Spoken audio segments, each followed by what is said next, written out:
buenas a todos y bienvenidos al seguimiento completo de semilla cosecha de la Royal Dwarf y la Quick One, dos cepas autoflorecientes del banco de semillas Royal Queen Seeds. A lo largo del seguimiento os iré enseñando el avance de las plantas desde germinación hasta la cosecha, las diferentes técnicas que he empleado, los fertilizantes que les he dado y también los errores que he cometido a lo largo de todo el cultivo, además de por supuesto el peso total de la cosecha en seco. Para este seguimiento voy a estar usando una carpa de 60 x 60 centímetros y 1,40 metros de altura, y respecto a la luz va a ser un panel de LED de espectro completo de 100 vatios, en este caso el TS600 de Mars Hydro. Si queréis información más detallada sobre los componentes, os dejo un vídeo en la descripción donde os cuento cuánto me he gastado en todos los elementos del indoor. También mencionaros que tenéis una lista de reproducción con todos los vídeos del seguimiento semana a semana, por si queréis echar un ojo a algún punto más concreto del seguimiento. Dicho esto, vamos a empezar. Las cepas que voy a germinar son dos automáticas de Royal Queen Seeds. Van a ser 3 semillas de la Royal Dwarf y una semilla de la Quick One. La Royal Dwarf es un cruce entre Skunk y Rudelaris, de predominancia índica, con un tiempo de floración de entre 5 y 6 semanas y un tiempo total de semilla cosecha de 11 semanas. Sus niveles de THC oscilan el 13% y sus efectos son relajantes, pero no demasiado potentes. Por el lado de la Quick One, este es un cruce entre Lowrider y Old School Indica, por lo que obviamente es de predominancia índica. Tiene un tiempo de floración de entre 5 y 6 semanas y un tiempo total de semilla cosecha de 10 semanas, lo que la hace la cepa más rápida de cosechar de todo el catálogo de Royal Queen Seeds. El método que he elegido para la germinación es el de la servilleta, que consiste básicamente en poner las semillas entre dos servilletas húmedas. Realmente no tiene mucho misterio, pero si queréis aprender más sobre este método os dejo un vídeo en la descripción donde hablo más en profundidad. Por tanto, ahora tocaba esperar hasta que las semillas empezasen a desarrollarse. 48 horas después de dejar las semillas en oscuridad, todas habían germinado exitosamente, así que es hora de pasarlas a las macetas. Para la preparación del sustrato no me compliqué mucho la vida. En mi caso voy a estar usando un sustrato tipo Light Mix y voy a plantar las semillas directamente en las macetas definitivas, que son de 11 litros. Al sustrato también le añadí 5 cucharadas de tierra de diatomeas, que añade microorganismos al sustrato y previene las plagas, aunque estando en indoor esto no debería ser ningún problema. Antes de poner las semillas en las macetas, me gusta regar con medio litro de agua. De esta forma no tengo que regar luego y así no me arriesgo a mover la semilla o enterrarla más sin querer por la erosión del agua. Para enterrar las semillas en la tierra, simplemente me gusta hacer un pequeño agujero de unos 2 centímetros de profundidad y después enterrar la semilla con un poco de tierra suelta de la superficie, sin compactar el sustrato.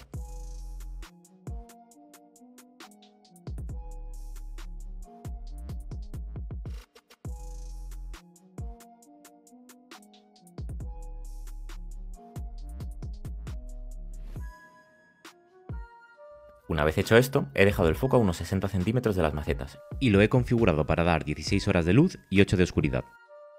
Pasados un par de días, todas las semillas habían salido ya de la tierra y tenían los primeros cotiledones formados.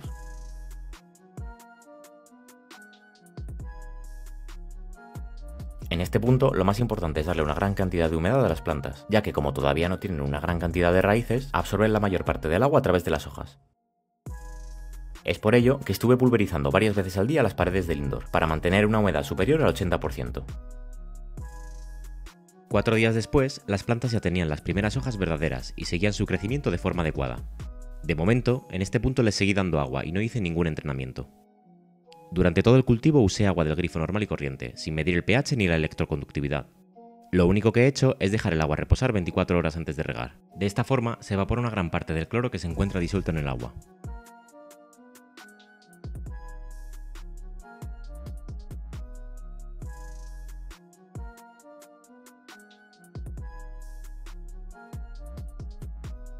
En la semana 3, las plantas ya tenían 4 nudos formados, así que decidí hacer LST.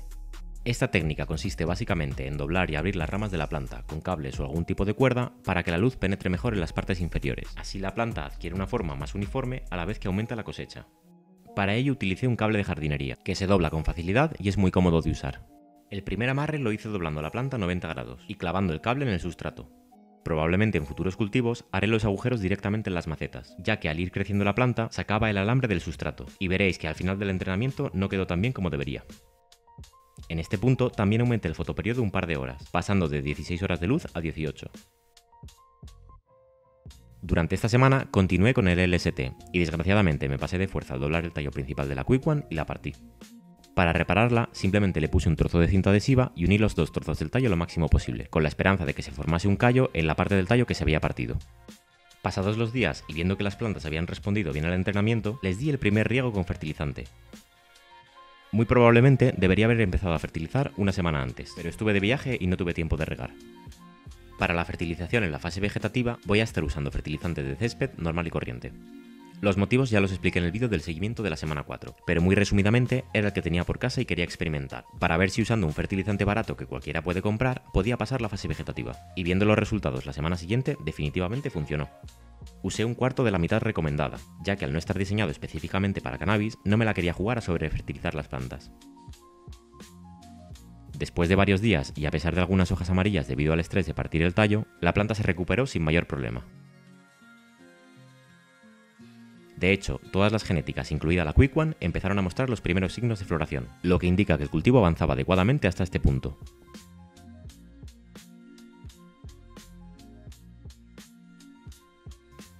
Para la floración he usado pH Perfect Bloom y Jungle Juice de Advanced Nutrients. Empecé fertilizando usando la mitad del producto recomendado según las tablas, y aún así creo que se me fue algo la mano, porque como veréis luego, algunas de las puntas de las plantas estaban algo quemadas. En este punto todavía no hay mucho que remarcar sobre los diferentes fenotipos, si bien es cierto que el fenotipo 3 de la Royal Dwarf, es decir el de atrás a la izquierda, era el que más lento iba en comparación a las otras dos plantas de su misma genética. Debido a esto, la distancia internodal era mucho más corta, y se me hizo muy complicado seguir con el LST.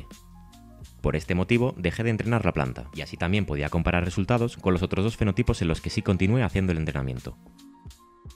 En la semana 5 podéis ver que las plantas han pegado un estirón tremendo, típico de la fase de floración. Incluso haciendo LST, las plantas han crecido una barbaridad, así que en este punto subí el foco lo máximo posible, y aún así algunas hojas de la parte superior aparecieron con quemaduras, aunque por suerte no fueron demasiadas.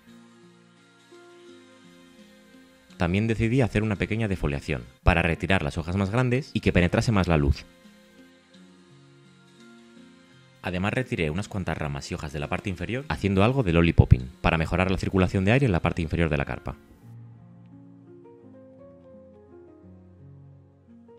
De momento las plantas tenían un olor poco intenso, que es lo que buscaba con estas cepas, además de la estatura compacta, debido al espacio limitado del armario.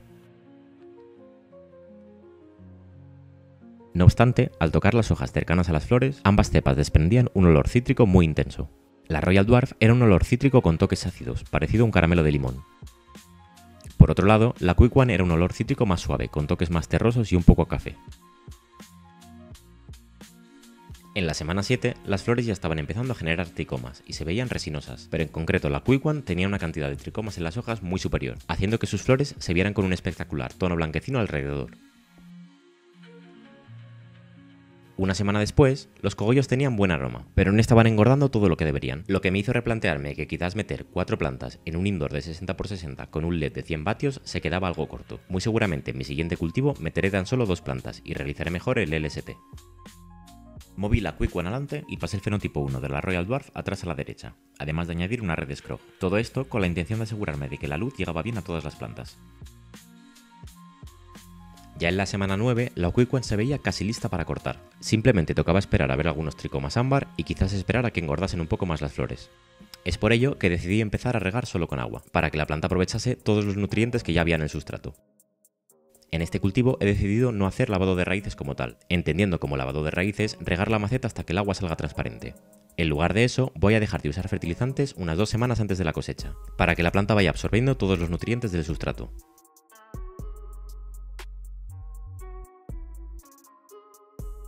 En lo referente a las Royal Dwarf, los fenotipos 1 y 2 han formado unas buenas colas centrales, pero todavía les falta por madurar.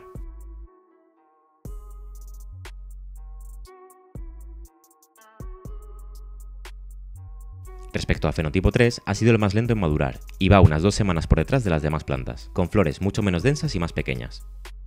Puede ser simplemente por la genética, ya que todas las plantas han tenido las mismas condiciones. También sospecho que puede deberse a tener el ventilador encima de la planta, ya que puede que haya bloqueado parte de la luz y por ello ha crecido más pequeña. Y unos días después llegó el momento de cosechar la Quick One. Haciendo honor a su nombre, ha sido la planta más rápida en crecer desde semilla a cosecha, con un tiempo total de 79 días. Ahora tocaba ponerla a secar y recolocar las plantas dentro del indoor para ocupar todo el espacio. Normalmente me gusta secar las plantas en el mismo armario de cultivo, pero como esta vez voy a cosechar en diferentes días, voy a usar este tendedero para ropa húmeda que tenía por casa. Aquí la planta pasará entre 10 y 14 días para secarse completamente. En mi caso personal, como vivo en una zona con mucha humedad, voy a quitar la máxima cantidad de hojas posibles para prevenir los hongos, y después cuando estén secas manicuraré el resto de las hojas más pequeñas. Por tanto ahora solo quedan las 3 Royal Dwarf en el armario, que van a recibir una mayor cantidad de luz al haber retirado la Quick One. En el día 87, el fenotipo 2 de la Royal Dwarf estaba listo para ser cosechado, pero como vi que el fenotipo 1 todavía seguía engordando y sacando pistilos, decidí dejar las plantas una semana más y cosecharlas a la vez. Y así, el día 95 cultivé ambos fenotipos, siguiendo el mismo método que con la Quick One.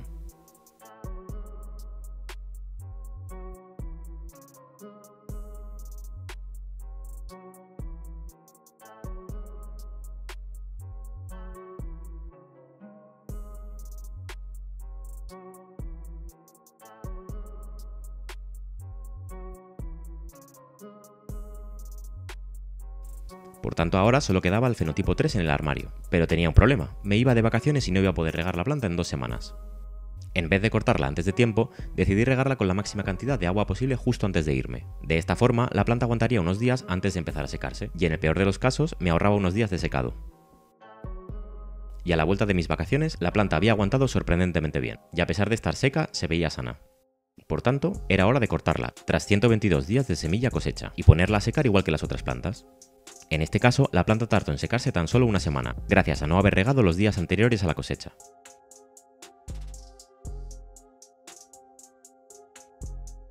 Por tanto, ahora lo que muchos estaréis esperando, ¿cuántos gramos he sacado en total con las 4 plantas?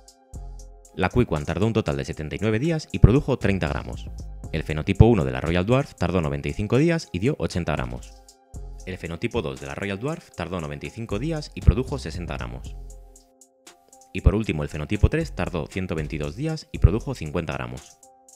Esto hace un total de 220 gramos, nada mal para haber usado un armario de 60×60 y un LED de 100 vatios. En lo personal, la que más me ha gustado sorprendentemente ha sido el fenotipo 3 de la Royal Dwarf, que a pesar de haber sido la que más ha tardado, tiene un olor a gas muy potente y mucha resina, además de unos cogollos muy densos y compactos. La Quick One también me ha sorprendido, en este caso por su rapidez, y aunque no haya producido mucho, merece la pena al haber estado lista en tan solo 79 días.